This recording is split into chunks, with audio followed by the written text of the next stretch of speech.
ketika Banten dan POC 1750 perang, acak-acakan kunciran, hangus rata itu Karawaci, Caringin hancur lebur.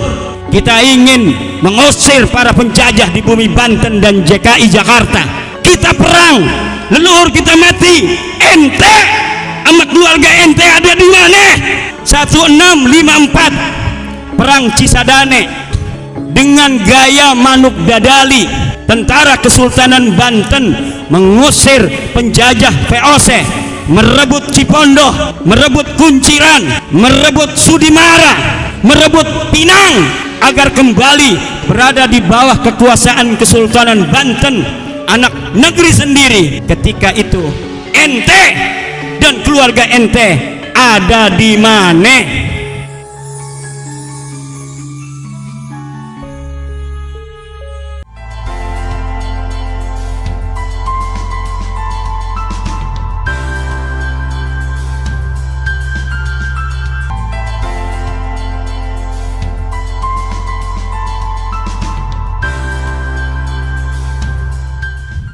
Assalamualaikum warahmatullahi wabarakatuh.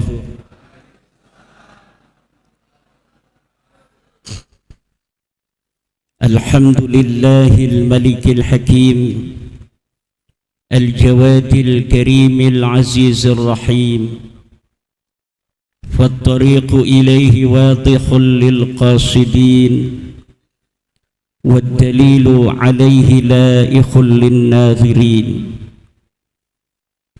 والصلاة والسلام على سيدنا محمد وعلى آله وأصحابه الطيبين الطاهرين. يا حي يا قيوم يا حنان يا منان يا ديان يا سلطان يا ذا الجلال والإكرام. Amma ba'du faya ashabal fadail, ulama'ana al-kiram, para kiai, para kesepuhan, wabil khusus guru kita semua, Al-Mukarram Kiai Haji Raden Syarif Rahmat matta'anallah bituli hayatih, beserta ibu Nyai Syarif Rahmat dan seluruh keluarga besar Ummul Qura, guru kula yang mulia Kiai Haji Abdul Manan Ghani, kesepuhan kita dari PBNU, juga para kiai-kiai yang hadir, Kiai Zainal, kiai-kiai yang lain, Ki AO, Panglima Dakil, Wali Kota Tangsel atau yang mewakili camat, Bapak Kapolres, para kiai, para tokoh masyarakat, dan tak lupa sahabat-sahabat santri Padepokan Sunan Kalijaga yang dimuliakan Allah. Santri Padepokan Sunan Kalijaga adalah murid daripada Kiai Syarif Rahmat. Murid kiai nanti jadi kiai, bahkan bisa lebih dari kiai. Ada jamaah yang muridnya disebut bukan santri tapi muhibbin, gurunya disebut Habib. Selama-lamanya muhibbin ini enggak bakal jadi Habib.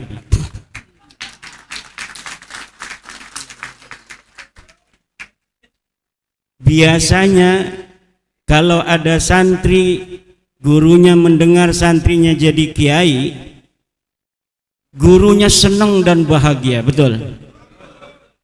Tapi kalau ada Habib punya murid muhibbin, dia dengar muhibbinnya sekarang udah jadi Habib, kira-kira senang apa enggak dia? itu bisa dipersekusi, saudara. Betul enggak? Makanya Rasulullah memanggil murid-muridnya ashab. Imam Syafi'i memanggil murid-muridnya ashab. Tradisi ini diteruskan oleh kalangan Syafi'iyah memanggil murid-murid Imam Asy-Syafi'i, dan kemudian para ulama-ulama Syafi'iyah sebagai ashabus Syafi'i. Karena seorang ashab, seorang murid akan ditaikkan derajatnya, bisa sampai gurunya, bahkan bisa lebih daripada gurunya. Tapi kalau pecinta itu hanya mencintai saja. Rumus para pecinta adalah rela menderita demi yang dicintainya.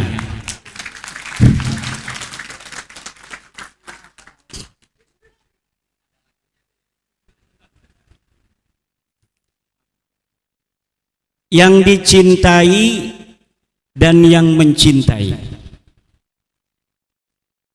Ditambah dengan narasi dalam darahnya ada darah Rasul. Sudah mencintai ini adalah pembutaan, kemudian di dalamnya ada darah Rasul, makin membutakan. Artinya belum apa-apa dia sudah warning, awas kalau ada kesalahan yang muncul dari diriku, jangan sampai engkau luntur cintamu padaku. Engkau boleh membenci maksiatnya, tapi engkau tidak boleh membenci orang yang bermaksiatnya ini, karena di dalam darahku ada darah Rasulullah Muhammad sallallahu alaihi wa alihi wasallam. Ajaran ini bukan ajaran Islam. Ajaran Islam sebagaimana yang diajarkan oleh Al-Hasan Ibnul Hasan radhiyallahu anhu, in ata'na Allah fa ahibbuna wa in asayna Allah fa abghiduna. Kalau kami keturunan Rasulullah ini taat kepada Allah, maka cintai kami. Kalau kami bermaksiat kepada Allah, maka bencilah kami. Ini ajaran daripada keturunan asli Rasulullah, pakai sod, yang sudah lulus tes baik secara kitab-kitab nasab, mungkin juga pada waktu itu sudah lulus DNA.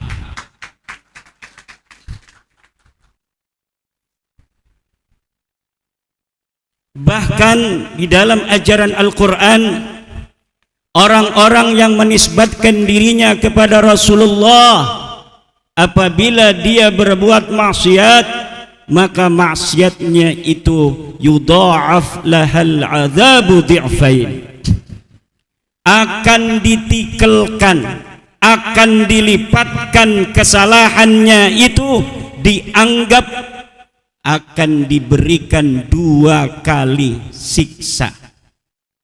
Kalau orang-orang yang tidak ada kaitan dengan Rasulullah bermaksiat 1, maka dia akan mendapatkan dosa 1. Kalau orang-orang yang menisbatkan diri kepada Rasulullah bermaksiat, maka dosanya 2. Sunan Kalijaga yang kita cintai adalah merupakan salah seorang daripada Wali Songo. Wali Songo adalah penyebar agama Islam di tanah Jawa dan Indonesia. Kenapa Anda tepuk tangannya ragu-ragu? Apakah Anda selama ini mendapat kabar bahwa yang menyebarkan Islam di Indonesia bukan Wali Songo? Atau Anda sering mendengarkan dari YouTube bahwa yang mencetak para kiai-kiai di Indonesia ini adalah orang yang dia datang belakangan, dia mencetak kiai, kiainya udah ada duluan sebelum dia.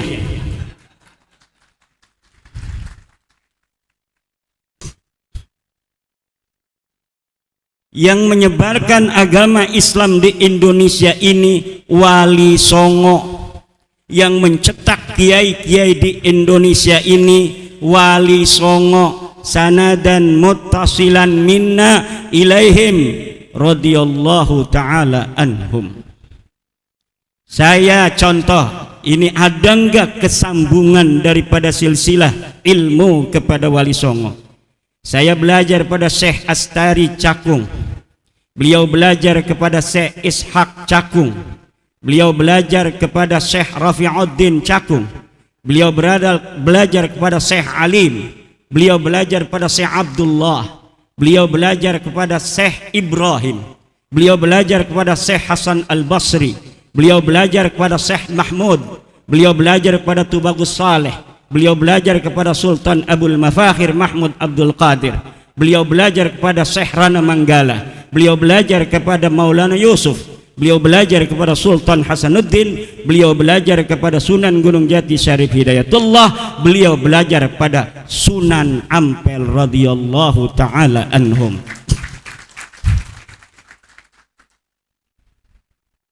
Pada Sunan Kalijaga juga ada, nanti diberikan oleh Syekh Raden Syarif Rahmat. Ilmu apa saja, ilmu fikih ada sanadnya, ilmu tauhid ada sanadnya, sampai nyandung ada sanadnya. Barang siapa yang berani-berani nyandung tanpa sanad, maka roja'a min haitsu jaa'a.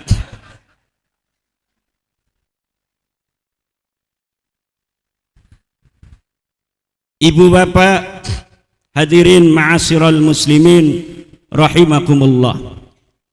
Di media sosial kita sering dijejali oleh nada-nada minor dari ajaran Islam yang dibungkus ajaran Islam, tapi sebenarnya itu bukan ajaran Islam.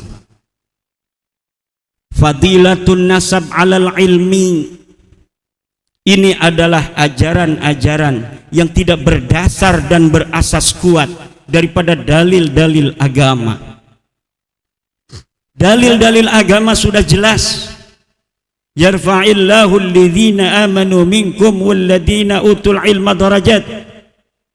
Jelas orang yang beriman dan berilmu adalah orang yang paling tinggi derajatnya. Tapi banyak di kitab-kitab yang di kalangan orang-orang yang mengaku sebagai keturunan Rasulullah walaupun belum terkonfirmasi, mereka membuat kitab-kitab yang mengunggulkan nasab daripada ilmu, mengunggulkan darah daripada ketakwaan kepada Allah subhanahu wa ta'ala. Tidak setiap apa yang di kitab merupakan adalah inti ajaran Islam yang lurus, saudara. Kita harus telaah, ada enggak patokan dan sandaran dari apa pikiran seorang ulama. Apakah pikiran itu berasal dari pikiran jernih seorang mujtahid, seorang faqih, atau ada pikiran-pikiran itu, pendapat-pendapat itu yusyammu minhu raihatun min rawaihil jahiliyah. Ada bau-bau jahiliyah yang diajarkan dalam tradisi-tradisi penulisan kitab kuning. Lihat di dalam kitab Qurratul Ain karangan Al-Maghribi, fadilatul ilmi tafuqu ala fadilatin nasab. Jelas Syekh Nawawi Tenara mengatakan, innal alim alladhi kana min ghairi man yantasibu ila Rasulillah sallallahu alaihi wasallam yafuqu ala ghairil alimi alladhi yantasibu ilaihi sallallahu alaihi wasallam bisittina darajah. Orang alim yang bukan keturunan Rasul itu lebih tinggi derajatnya daripada orang yang bodoh yang dia bernisbat bernasab kepada Rasulullah Muhammad sallallahu alaihi wa alihi wasallam. hampir seluruh ulama-ulama berpendapat hal yang sama, bahwa syaraful ilmi yafuqu ala syarafin nasab. Yang aneh orang yang gak punya nasab bela-bela narasi bahwa nasab lebih utama daripada ilmu. Aneh. Prestasi sama dengan ilmu, amal sama dengan prestasi. Agama Islam adalah agama prestasi. Agama Islam adalah agama ilmu. Agama Islam adalah agama takwa.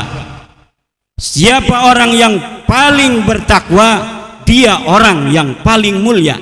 Ajaran Islam, ajaran Al-Quran, inna akramakum indallahi atqakum, jelas. Dan setiap narasi yang berbeda dengan Al-Quran ini ditolak mentah-mentah. Nasab, Al-Quran telah mengatakan fala ansaba, tidak ada nasab di hari kiamat yang akan bermanfaat. Setiap ada dalil-dalil di bawahnya yang bertentangan dengan itu, patut diduga bahwa dalil-dalil itu adalah dhaif.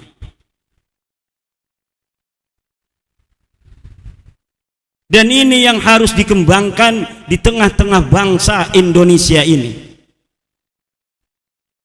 Bangsa yang telah kita sepakati bersama untuk kita hidup dari suku Sunda, Betawi, Jawa, Sasak, Batak, Madura, Kalimantan, yang pakai Dayak itu namanya, Papua, semuanya kita saudara. Dan ternyata setelah hasil tes DNA dari orang-orang Papua, orang-orang NTT, orang-orang Sunda, orang-orang Jawa dan Dayak, walaupun dari sisi kulit berbeda saudara, tes DNA-nya dinyatakan dari satu leluhur yang sama. Maka kecintaan kita orang-orang Sunda kepada orang Papua sebagaimana kita mencintai orang-orang Sunda lainnya, karena orang Papua dan orang Sunda adalah satu, yaitu bangsa Indonesia. Dan ternyata tes DNA-nya sama dengan kita.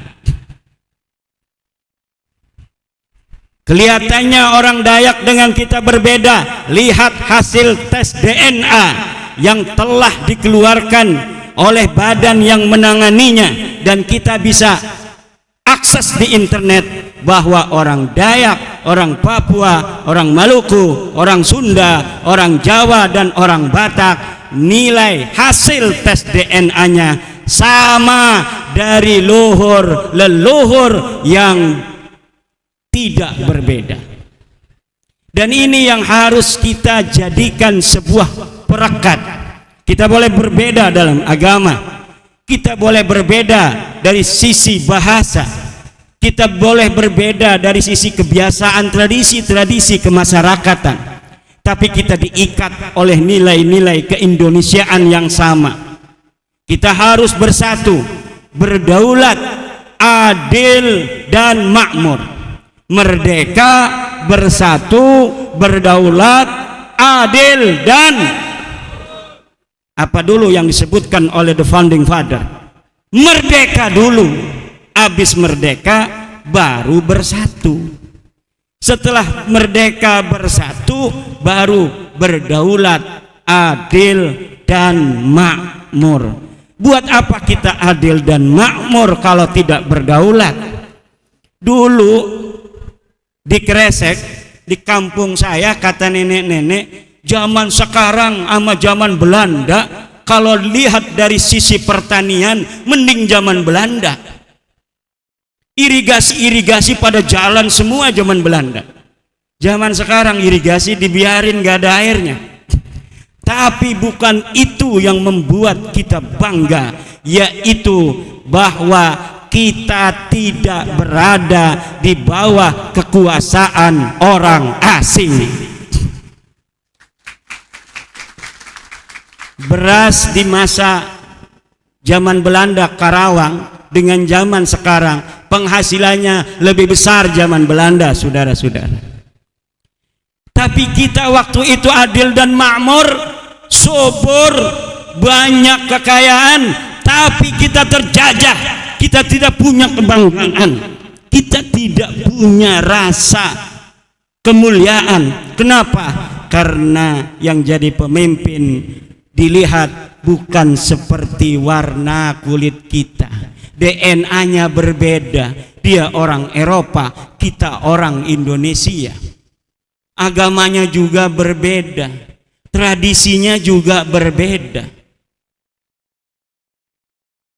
Maka seluruh bangsa Indonesia, walau banyak beras, walau banyak gula, dalam hatinya menginginkan bagaimana dirinya, bangsanya bisa merdeka dari para penjajah. Walau mereka tidak berdaya, muncul para pahlawan-pahlawan yang berdaya. Muncullah Pangeran Diponegoro, muncullah Imam Bonjol, muncullah Kiai Haji Zainal Mustafa dari Tasikmalaya, muncullah Kiai Haji Asnawi dari Caringin.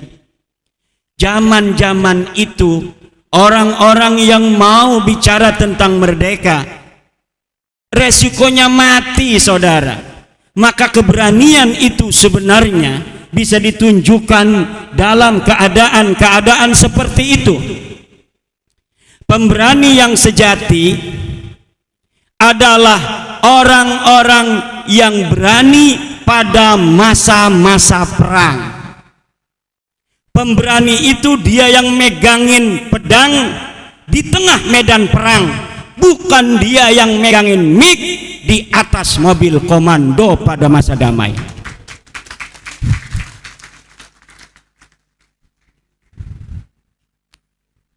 Ada orang ngajak-ngajak perang, megangin mic, teriak-teriak, siap perang, siap, siap perang, siap.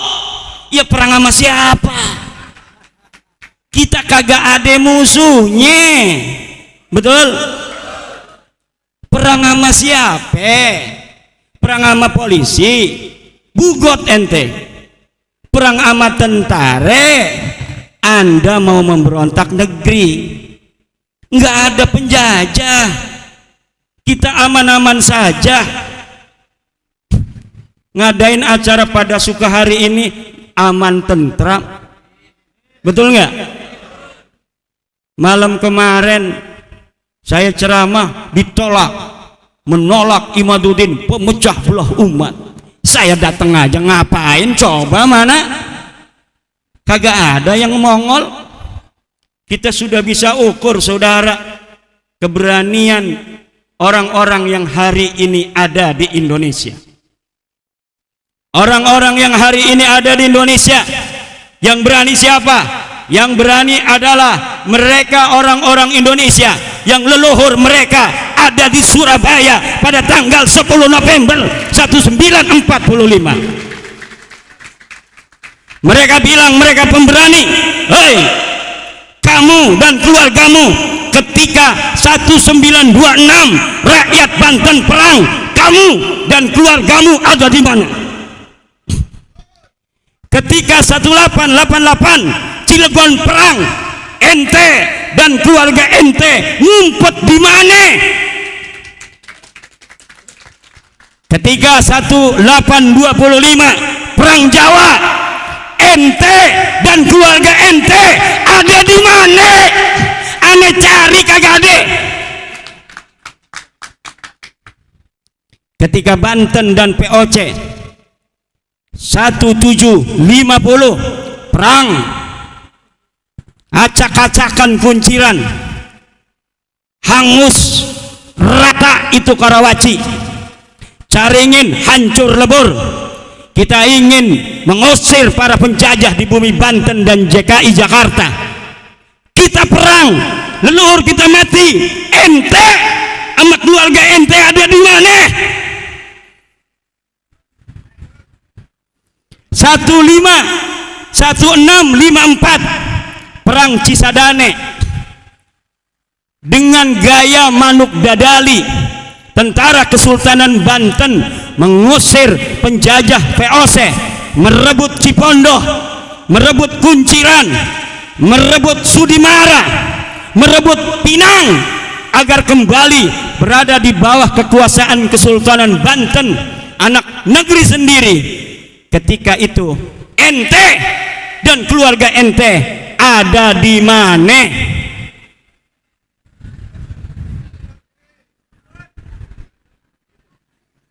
Ketika Sunan Ampel datang ke Banten pengen ngajarin Islam di orang-orang Banten, kemudian Sunan Ampel kagak diterima orang-orang Banten. Kenapa? Karena dia bukan orang Banten. Sunan Gunung Jati ngejar Sunan Ampel, pengen berguru kepada Sunan Ampel di atas gunung apa namanya yang ada di Banten itu, Gunung Santri. Sunan Ampel di Gunung Santri ngajarin santri, orang-orang nggak ada yang mau masuk Islam. Sunan Gunung Jati mendengar Sunan Ampel ada di Banten, dia kejar dari Cirebon. Ternyata Sunan Ampel sudah pulang ke Surabaya. Akhirnya Sunan Gunung Jati kejar ke Surabaya, mondok di Surabaya, lalu belajar agama Sunan Gunung Jati pada Sunan Ampel. Ketika itu, ketika Sunan Ampel dengan susah payah menyebarkan agama Islam di Banten, ente dan keluarga ente ada di mana? Kemudian kata Sunan Gunung Jati, kata Sunan Ampel, wahai Gunung Jati, kalau kamu mau menyebarkan agama Islam di Banten, kamu diterima di Cirebon, wajar, kamu punya ibu orang Cirebon. Tapi kalau kamu ngajarin agama Islam di Banten, gak bakal diterima. Saya pengalaman di Banten gak ada orang berbondong-bondong mau masuk Islam, karena yang nyebarin saya bukan orang Banten. Terus gimana? Wahai guru, saya harus nyebarin Islam di Banten. Ente wirid hijib maghrobi, cewek cantik orang Banten, ambil jadikan istri. Akhirnya ada cewek cantik Nyai Kaung Anten diwirid. Bismillahirrahmanirrahim. Akhirnya mau Nyai Kaung Anten jadi istri daripada Sunan Gunung Jati.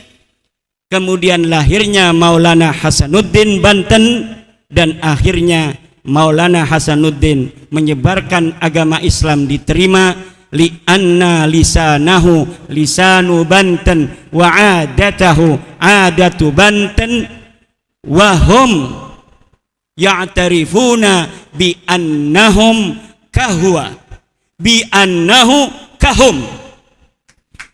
Orang-orang yang berpikir seperti ini dalam cara-cara menyebarkan agama Islam di Nusantara tidak akan mengalami benturan dengan orang-orang Indonesia. Dan hampir seluruh para wali-wali yang ada di Indonesia, min Aceh ila Lampung, wa min Merak ila Banyuwangi, wa min Bali ila NTT, wa min Maluku ila Papua, ada cara-cara pernikahan yang ditempuh untuk menyebarkan agama Islam.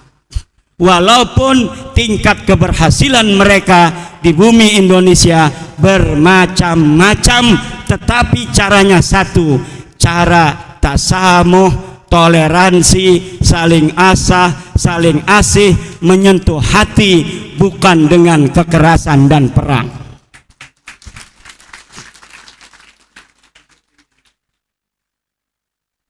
Ini ada orang yang kekerasan, memperlihatkan keberanian di tengah-tengah keheningan. Orang lagi damai, dia, saya paling berani, kita siap perang, takbir, Allahu Akbar. Kata polisi, saya juga Allahu Akbar. Mau perang dengan saya, ini Allahu Akbar, itu Allahu Akbar, samiallahu liman hamidah. Giliran zaman perang kagak ada di sejarah, gimana urusannya? Kita baca-baca, ini ada kagak yang mati di medan perang? Ada enggak nih dari suhada-suhada 10 November? Kagak ada. Ada enggak di 1888 perang Cilegon? Kagak ada. Yang ada fatwa bahwa yang berontak pada orang kafir Belanda itu adalah orang yang melawan ajaran agama. Na'udzu. Saya ingat kisah Bani Israel kepada Nabi Musa, ngajak-ngajak perang. Nabi Musa, ayo kita perang, kita kalahkan orang-orang Palestina, takbir, Allahu Akbar. Giliran datang kewajiban perang kepada Nabi Musa, diumumkan pada Nabi Musa, wahai Bani Israel, betul seperti yang kalian inginkan, sekarang sudah datang perintah berjihad melawan orang-orang yang memusuhi kita Bani Israel. Besok kita akan perang. Siap. Diem aja. Itu yang takbir-takbir kemarin kagak ada yang mongol. Yang ada apa yang mereka katakan, fadhhab anta wa rabbuka faqatila inna huna qa'idun. Hai Musa, kamu aja yang pergi sama Tuhanmu, peranglah kamu dengan Tuhanmu, kami di sini duduk enak-enakan. Itu orang Bani Israel, orang Yahudi. Watak Yahudi itu Ki Mujib begitu. Satu ciri-ciri Yahudi, kalau lagi masa damai ngajakin lagi perang kagak mau dia. Ngapain gua, katanya mati nanti. Paling takut orang Yahudi pada kematian, saudara. Orang Yahudi paling takut itu ciri Yahudi pertama tuh. Penakut tapi sok berani di masa-masa damai. Kalau masa perang datang, ngumpet di bawah rok istrinya. Buktinya mana? Buktinya kagak ada satupun keluarga mereka masuk dalam syuhada Indonesia.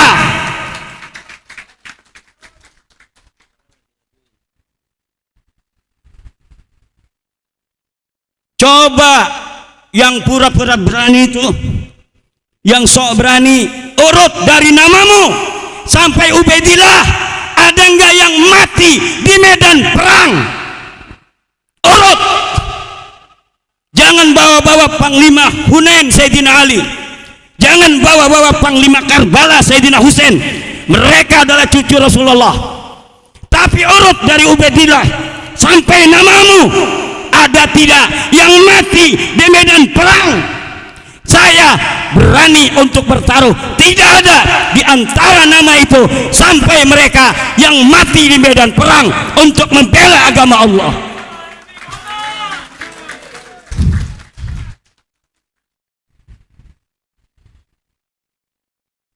Ini ada penyanyi dari Solo,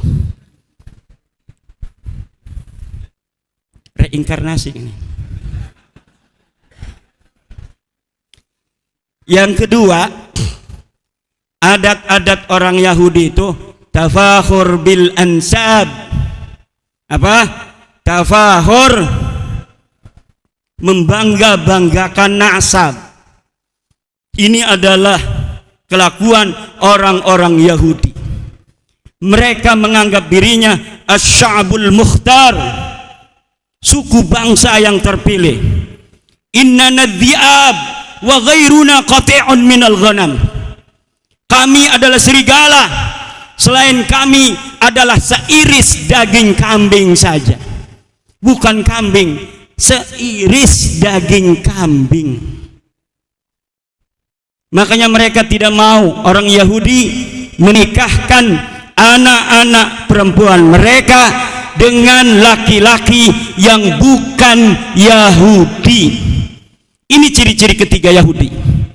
Tidak akan menikahkan anak perempuan mereka orang Yahudi itu kepada laki-laki yang bukan Yahudi. Ciri-ciri selanjutnya Yahudi apa? Ciri-ciri selanjutnya Yahudi, orang Yahudi kalau manggil orang bukan Yahudi ada panggilan khusus. Orang Yahudi disebut jamaah Yahudi, bukan Yahudi disebut ummi.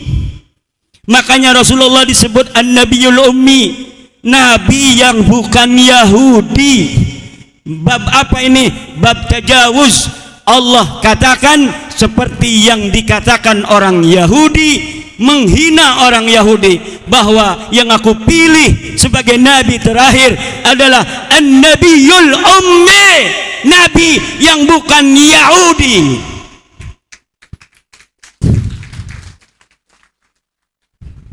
Ada orang-orang yang memanggil selain keluarganya dengan sebutan khusus, dicurigai ada gen-gen Yahudi di sana.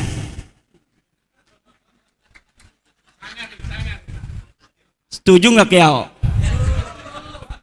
Siap? Sepanglima dakil kagak berani.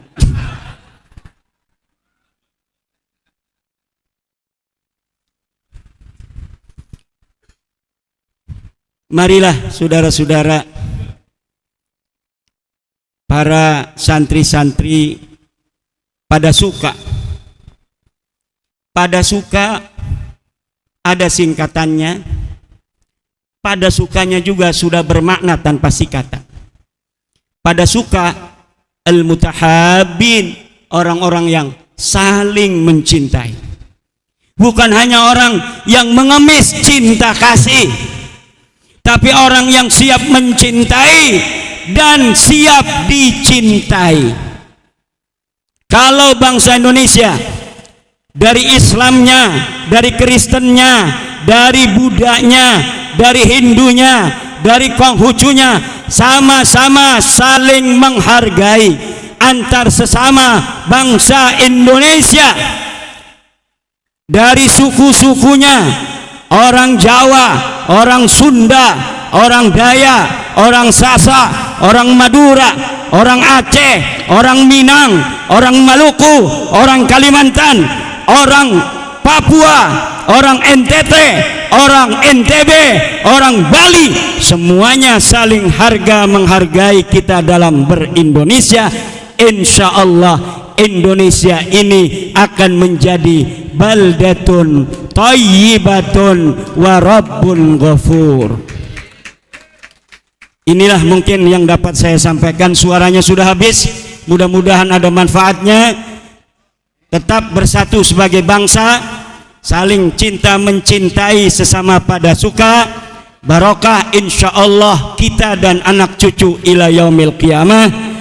Untuk Kiai Raden Syarif Rahman, mudah-mudahan panjang umur, sehat badan beliau, Ibu Nyai Syarif Rahman, anak mantu, seluruh santri dan seluruh ashab pada suka. Wallahul muwaffiq ila aqwamit thoriq. Wassalamualaikum warahmatullahi wabarakatuh.